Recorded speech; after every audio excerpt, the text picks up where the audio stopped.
welcome to all out there in YouTube land. There are times you just wish you had a chainsaw. Never mind. I was cutting this piece of wood down the other day, this dead tree that's been in my garden for years. I was quite impressed with what I saw inside. And it's not rotten. So I decided to make something with it. And it also gave me an excuse to make a steady rest, which I've been planning for ages. Okay, well thank you. Please carry on watching. Here we are testing out the new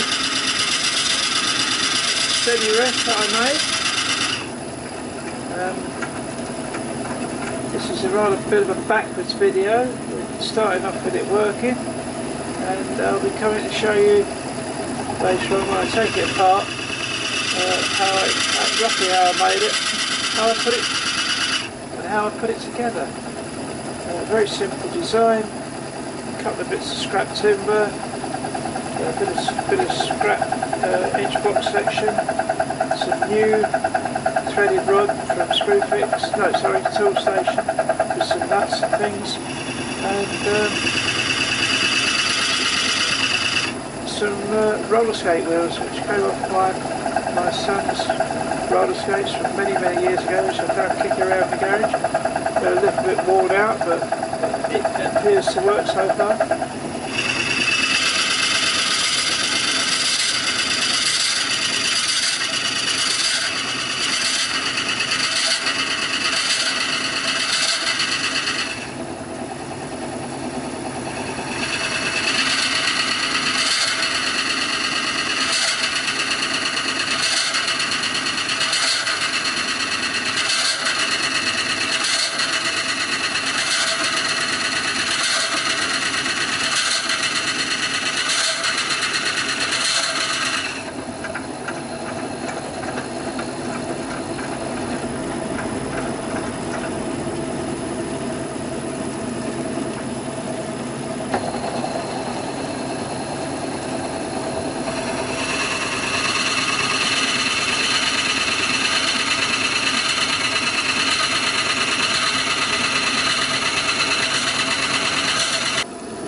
Welcome back.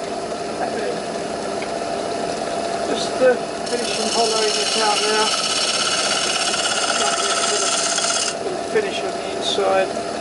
It's very rough to turn this Staghorn. It's very open around, it's a very rough finish, so it's inside hollowed out. To a certain extent, I'm not going mad with it.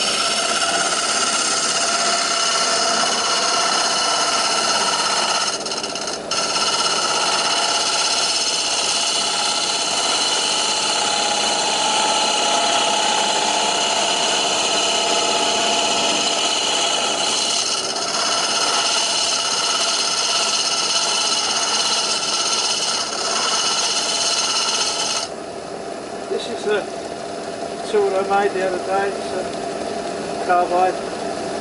cheap carbide cutter, a bit of oak for the hand, which turned out very well. I'm very pleased with that. Polished up a bit of steel from B&Q, with a square steel, ground the end on it, tapped and drilled a hole, and a little carbide cutter which I bought off the internet all the way from China. Two of them cost me about £5 or £6.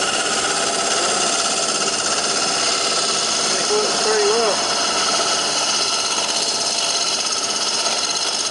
Nasty bit there. I think there's a knot in it or something on the inside.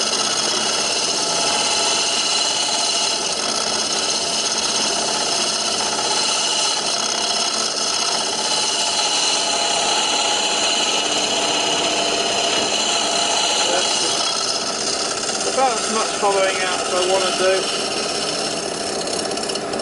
I don't know if I'm going to use it as a vase. I have to take the vessel inside it, but I might come back to that bit later on. But all in all, the steady rest itself works very well.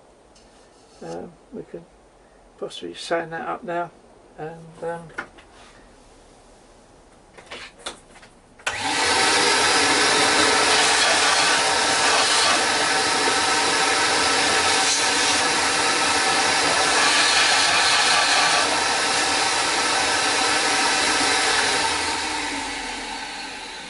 It's got beautiful grain in this.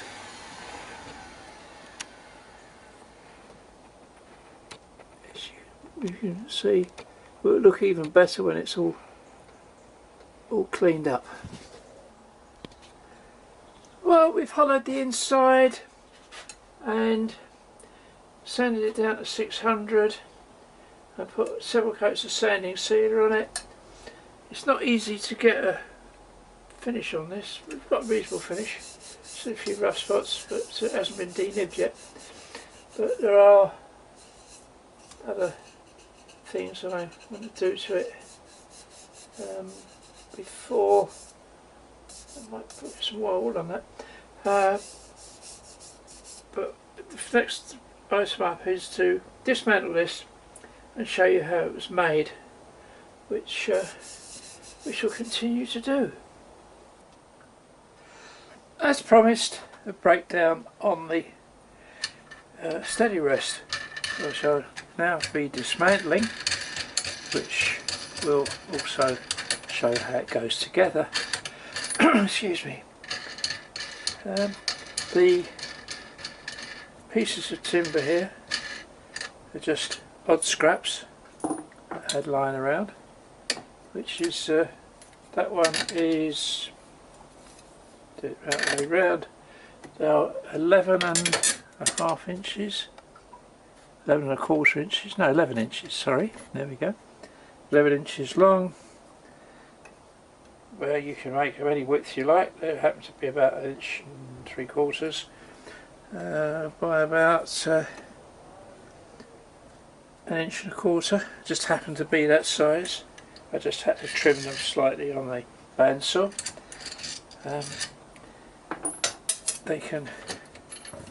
The wheels, as I say, came off my old boy's roller skates when he was a lad. They're a little bit worn out, but they'll do. They work. In fact, they work very well. And the whole thing's made adjustable with wing nuts. If you leave the wing nuts where they are at the top, then you can, this is a bit of edge box section. If you want the measurements in metric, we are 280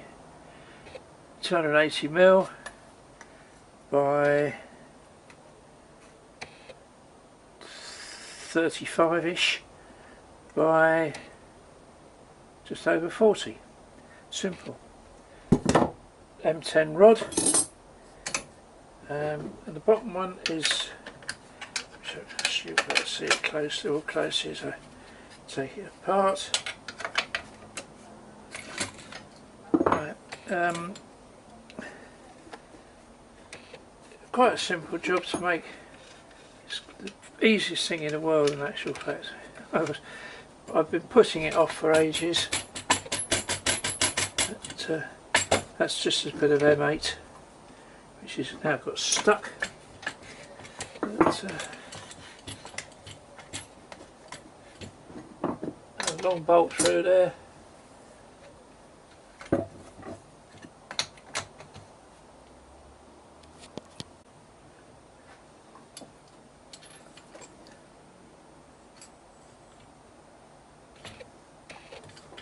That just comes apart. We have a piece that go under the bed. This piece will go there in the bed, which is it's an accurate fit, so it doesn't go from sides. It wobbles. It doesn't, or rather not. I have got a couple of modifications to make. I need to make these slotted, these holes slotted, so we can move the wheels in and out. I just did it for convenience for this job I have on the lathe at the moment. And basically, it's so simple. I mean, all these holes are drilled with I don't have a pillar drill, so they're all drilled with a hand drill. I put a spot of paint over them just to make it look good. I'll give them another coat, probably, maybe even a coat of varnish to seal it. And basically, I will put little spacers to space the wheels out. We need to put a couple of washers in there to bring the 3 wheels in line, because this one being a wider, it's not quite in line, but hey, you know, it works. It cost me a few quid for a bag of nuts. The nuts and the threaded rod were bought from Toolstation for a few pounds. The rest of it I had just simple bits of wood, a little bit of tubing. You can use a piece of timber for that. You don't have to use anything like box section if you don't have anything. I just happened to have it, and it was convenient. Simplest job in the world and minimum cost. So basically that's it. The drawing, I'm not doing a drawing for it because it's, as I say, you need to make each one individual to fit your lathe. This is a round bar lathe, so I made this so it fits perfectly in there, and that bit clamps under the bottom bar. I was thinking of making a hollow in there. I made all sorts of complicated ideas to make this, but nope, we decided to keep it simple, and I'm glad we did. As I only used 3 of the wheels off my old boy's roller skates, we decided to make a cheap hand sander, which I got the idea from Colin Lawton, CEO Woodturning, where I got my lathe knife from. And it's just a roller skate wheel, a little bit of threaded rod, a couple of nuts, turned up a bit of wood, cut up an old mouse mat to make some spongy bits, and we're going to try it out now and see if it works.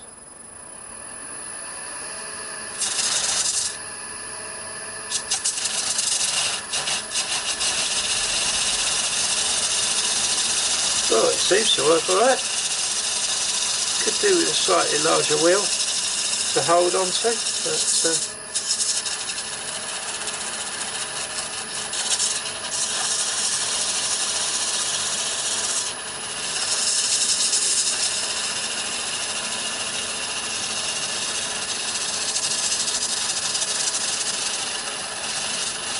you don't want to watch me sanding, so I shall carry on sanding this, and we'll come back to it when I'm ready to actually do the finish decoration that I have in mind. I've sanded that down to 240 with my new little hand sander. It works. Doesn't really matter if it did or not, but it does. Yeah, cheaper than paying £45 for inertia sander. I'm going to give that some. I haven't got any sticky on pads, any lower than 240, so I'm going to hand sand that down now to 600 and put some sanding sealer on it, because I don't want to put any Yorkshire grit on this at the moment. But we'll see how we go on with the decorations.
do. I think it will do very nicely. I